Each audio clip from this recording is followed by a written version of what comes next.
Hello everyone, happy independence day.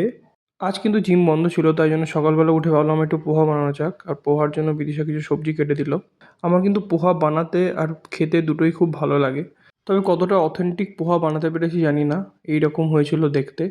খেতে কিন্তু বেশ ভালোই লেগেছিল আমার।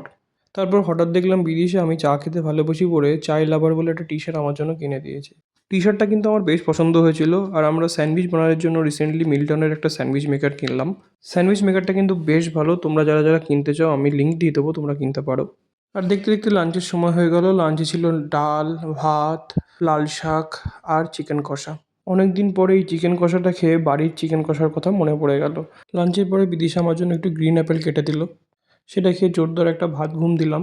তারপর দেখলাম বিদিশা বিকেলে আমার জন্য একটু চা করে দিয়েছে। বিদিশা কিন্তু ইনডোর প্ল্যান্ট কিনতে খুব ভালোবাসে।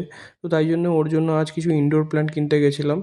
আমি কিন্তু এত গাছের নামও জানি না, বিদিশা কিন্তু অলমোস্ট এভরি গাছের নাম জানে। তো আমরা ইনডোর প্ল্যান্ট কিনে বাড়ি ফিরলাম। That's it for today, bye bye.